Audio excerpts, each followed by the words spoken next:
is yet another beautiful morning to discuss housing in Nigeria. As always, I am your housing diva, Flora Annie.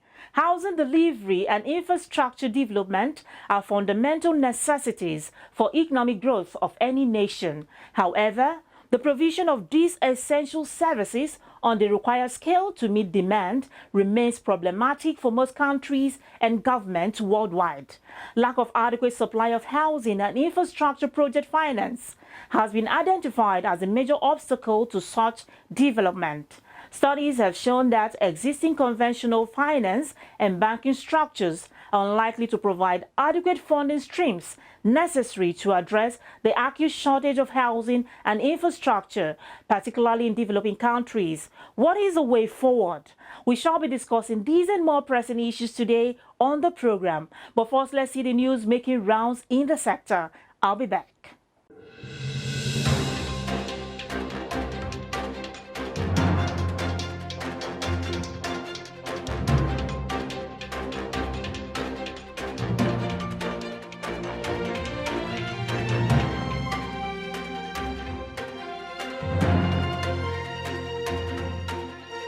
The federal government has reassured Nigerians that the 2022 budget will focus mainly on the completion of ongoing projects across the country. The Minister of Works and Housing, Babatunde Fashola, who gave the hint on Tuesday in Abuja, said the resolve is pursuant to meeting up with the housing sector's mandate. The minister made this disclosure while addressing a joint committee of the National Assembly on Lands, Housing and Urban Development during the defense of the housing sector's 2022 budget on Tuesday, November 9th, 2021. The minister also revealed that the ministry would be launching the National Housing Program web portal to enable interested Nigerians to commence the process of subscribing to completed houses under the program. The Lagos State government, contrary to speculations, says no directive had been given for the demolition of the two high-rise buildings standing at the site of the 21-story collapsed building in Ikoyi, Lagos.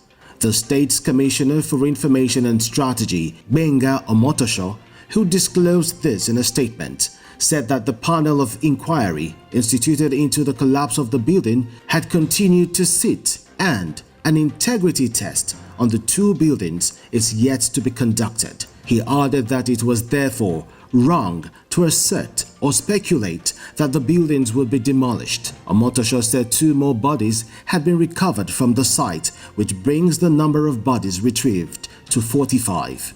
Stakeholders have called on the Lagos State government to make the daily activities of the six-man investigation team set up to probe the remote and immediate cause of the collapse of 21-story building on Gerrard Road, Ikoyi, known to public to ensure confidence in the report and justice served. Governor Babajide Sanwo-Olu had last week inaugurated a panel to probe the remote and immediate cause of the collapse, with a charge on the members to uphold highest professional standards. The panel has 30 days to submit its report. Members of the probe panel comprise professional builder, town planner, structural engineer, and legal practitioners, all from the private sector.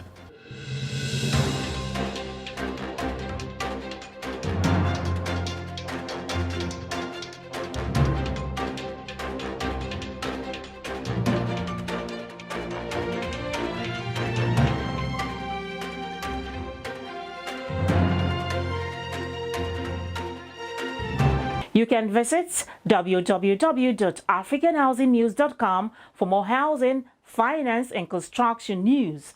One of the major problems bedeviling the housing sector is poor funding.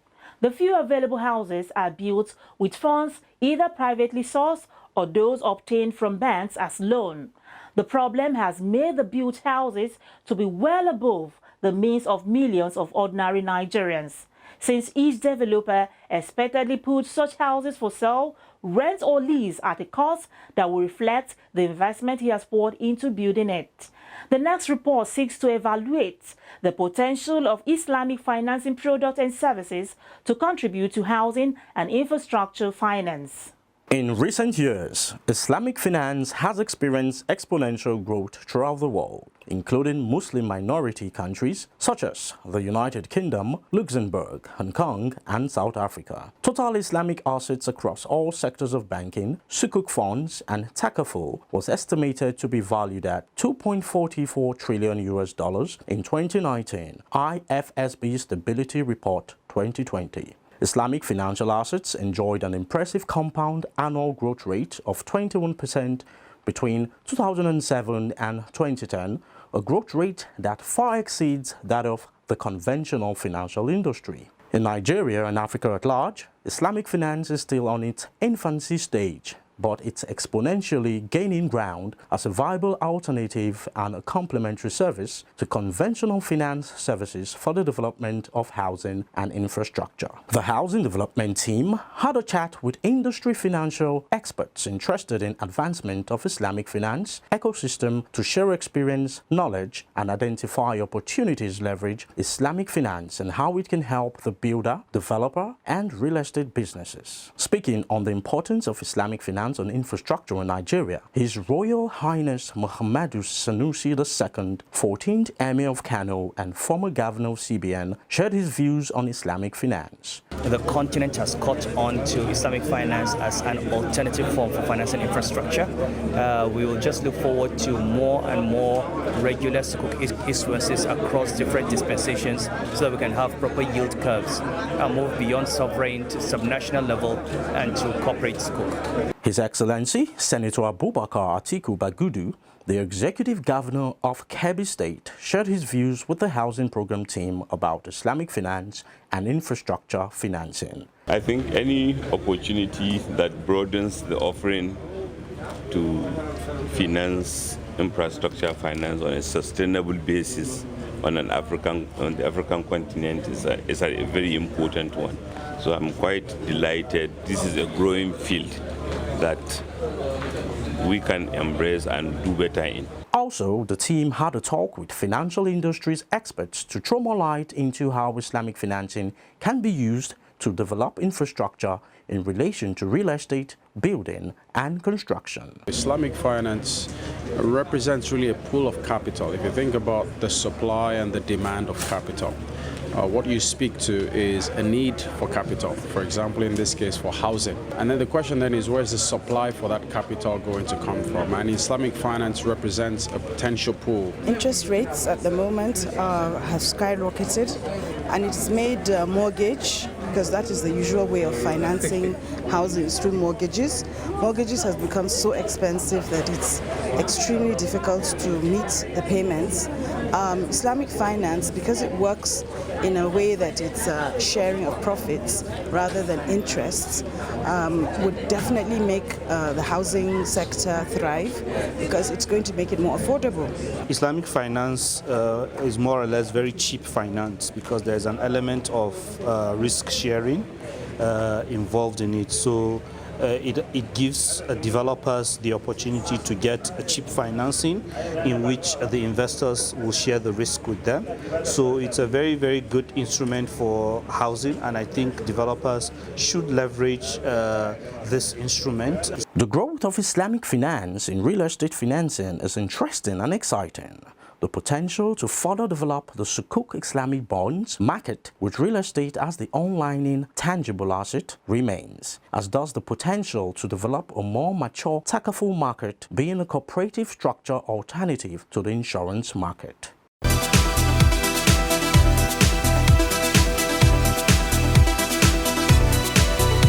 Islamic financing for housing and infrastructure development is worth looking into. I'm Debbie Erb. I work for OPIC in the United States, and keep watching the Affordable Housing Development Program. Housing is not adequate if the basic needs are not provided. Every family has the right to enjoy decent and proper housing. Let's go for a short break. I'll be back.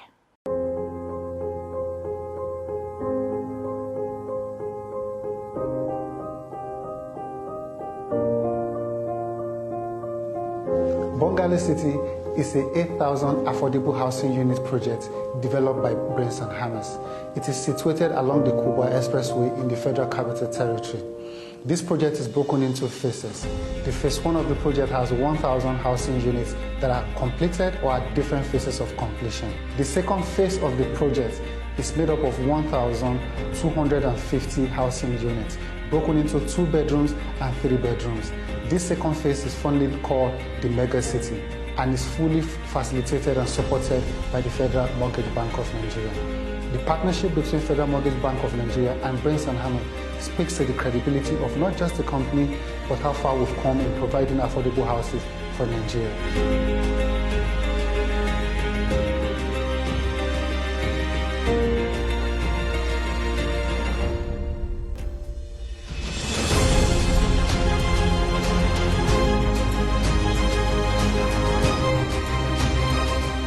For the 1,250 units in the Mega City, our clients will have the unique opportunity of access to mortgage as well as rent-to-own opportunity, fully supported by the Federal Mortgage Bank of Nigeria. This was made possible because of, 1, the expertise that Brains and Hammers bring to fore, the development capability of the company, as well as the readiness of the Federal Mortgage Bank of Nigeria to provide housing for civil servants and low-income earners, starting with the Federal Capital Territory. Welcome back. The program is Housing Development. To prevent speculative causes of the collapsed 21-story building in Lagos State, the Council for the Regulation of Engineering in Nigeria has set up a current special investigative panel to carry out a comprehensive inquisition into the collapsed structure. The 9-man panel was inaugurated during a press conference in Lagos State.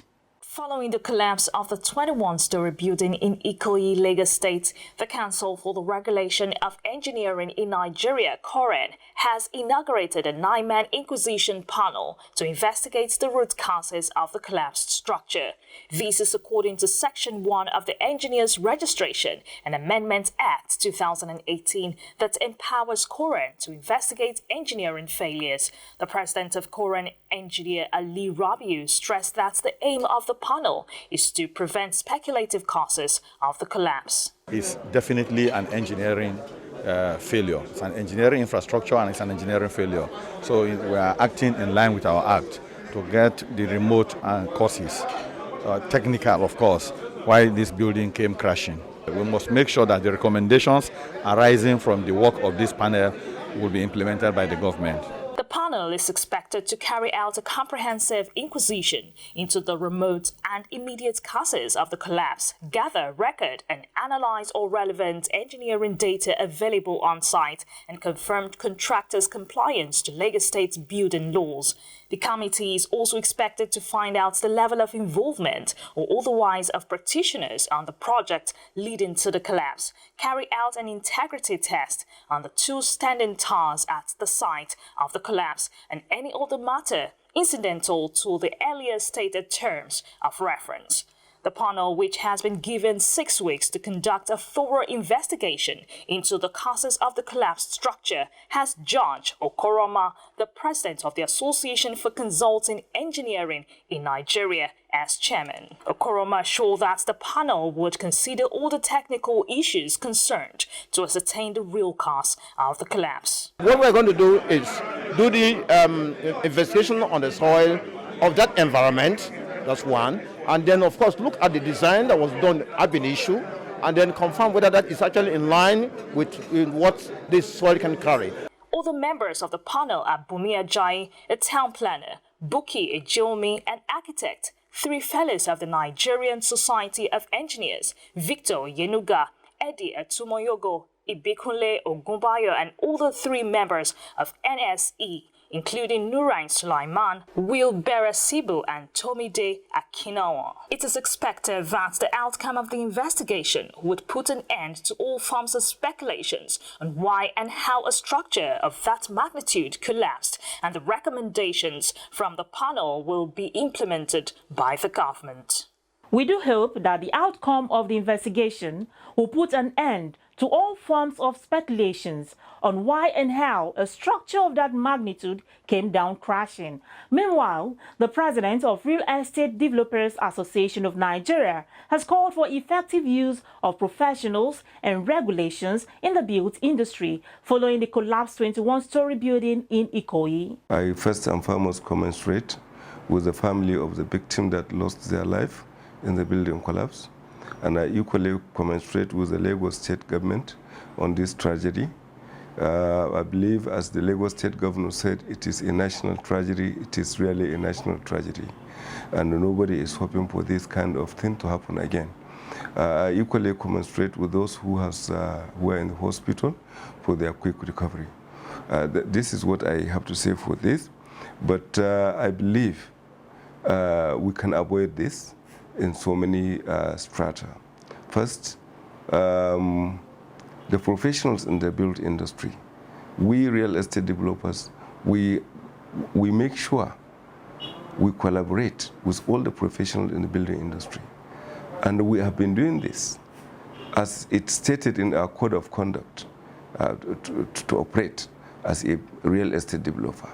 The government can prevent this kind of the recurrence of these issues of this nature by first making effective use of the professionals in the built industry. Also give effective supervision.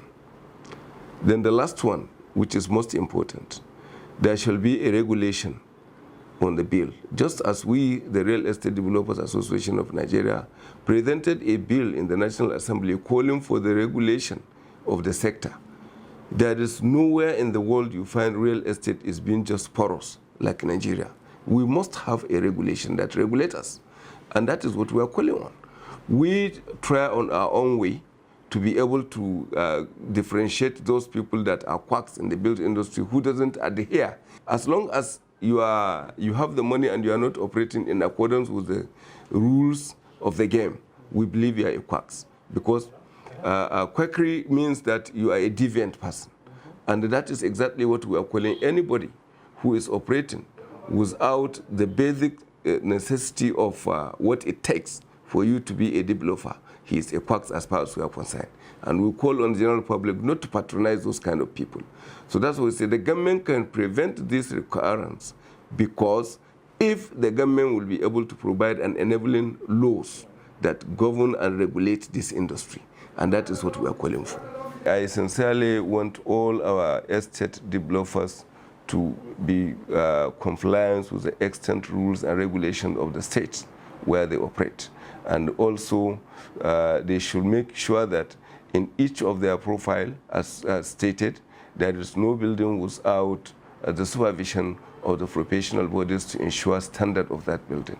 And also I call on the government as well to be able to give the regulations we are looking for in the real estate, because that is the only way out in the aspect of preventing this kind of issues to happen. You're watching Housing Development.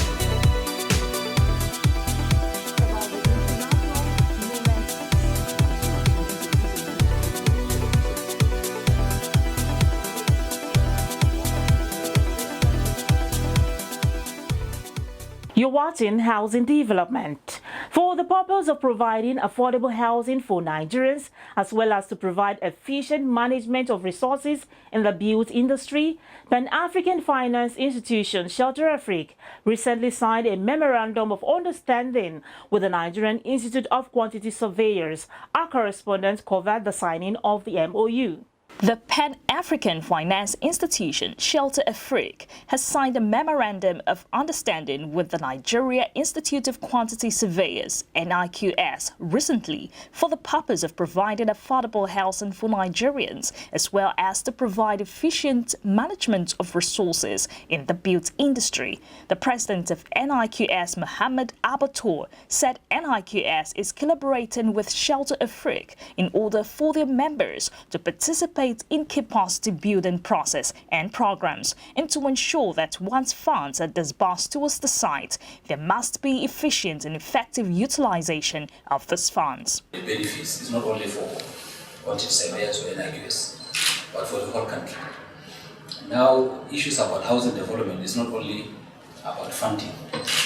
even if we now go on disposing the funds, if the capacity of those who are administering is not scaled to expectations, then you have challenges in delivery. So what we are doing is to collaborate with Shelter Africa so that our members will now participate in capacity building process and programs, so that once if funds are disposed towards the site, there must be efficient and effective utilization of those scarce resources. So we are coming in to fill those gaps, and that is why this ceremony is very, very important for the whole country. The managing director of Shelter Afrique, Andrew Chimponda, revealed that the bond was designed for Nigeria as the biggest country in the African continent, and there was a need to have a strategic relationship in order to resolve the housing deficit in the country. Shelter Afrique views Nigeria as a very strategic market, number one. We look at the housing shortage is 56 million. Of course, the shortage in Nigeria is over 17 million. That is a fact. So we as Shelter Africa are looking and saying the biggest country on the African continent that we need to have a strategic relationship with to resolve the housing deficit is Nigeria. We as Shelter Africa are launching the biggest bond geared towards low-cost, large-scale housing. We should launch the bond by January. We're waiting for a few waivers from CBN, Central Bank of Nigeria. It's 250 billion naira. Now, where is that money going into? It's going into projects, because you have to create the stock first before you start to bring lines of credit to the banks to allow buyers to buy. So why is NIQS important? It's because on all projects that we look at, we want to make sure that whoever is giving us the estimation of the costs, let's call them the bills of quantity, etc., those have been certified by a member who's probably registered with the NIQS. So we're looking at a partnership that allows us not only to collaborate in terms of working with the membership, some of those members also have construction companies and what have you. So we'll also be providing funding support. And what we see ourselves is we see ourselves, both institutions, collaborating in terms of research on affordable housing, research on better ways to do costings, more efficient ways to do costings. The partnership, which will allow for capacity building of members of NIQS in resource management, amongst others, is expected to equip the Nigerian professionals to be able to fill in lacunas that have hitherto been missing in the real estate sector, mostly for the utilization of intervention funds for projects.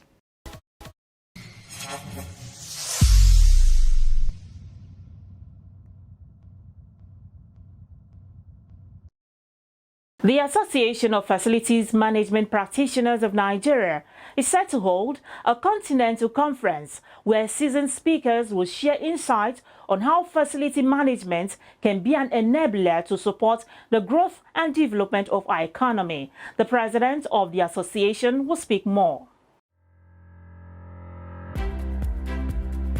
For people to do their best work and feel engaged in their environments, they need to be in buildings that are safe, welcoming and efficient.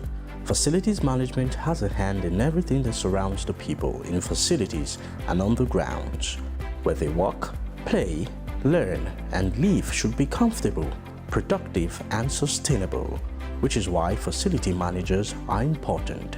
The president of the Association of the Facilities Management Practitioners of Nigeria, Mr. Collins Osanyame, in an interview with the Housing Development crew on a conference set to hold soon, says there is need for awareness creation because people undermine the role of facilities management in their businesses. Hence the need to host a continental conference where seasoned speakers from around the world are coming to share their insight on how facility management can be an enabler in adding to the growth of production in an organization. Facility management is a profession. Just like you have the medical profession, you have the legal profession, you have the hairdressing profession and other professions. Facility management is also a profession. And what does that tell us? You need some academic background before you can practice as a facility manager. Today, we are privileged to have gotten recognition from the International Standards Organization, that is the ISO. They've published standards for facility management. So that tells us that This profession is gaining grounds and people need to pay attention. Facility management has not been recognized for its strategic contribution to the growth and development of any society or economy, especially in this part of the world and the entire Africa continent. We are honored and privileged to be hosting the rest of Africa in a conference taking place at the International Conference Center in Abuja come November the 22nd and the 23rd. We have support from the global FM community. When I say FM, I mean facility management community. We have their support. We are expecting speakers from around the world. In fact, our keynote speaker is from the United States of America. He further pointed out the importance of how the profession and conference can contribute to the growth and development of Nigeria's economy and an organization's safety and productivity, stating that there is need to embrace the idea of facility management profession in the country. The strategic relevance and importance of this profession cannot be overemphasized. We are changing ourselves. I want everyone listening to me today, if you have a business, if you have a building, you are not engaging the properly trained practitioner to handle your built environment, you are changing your organization. You are not taking the best advantage of the role of a facility management practitioner. And I will be quick to say this as well. Facility management gives businesses competitive advantage.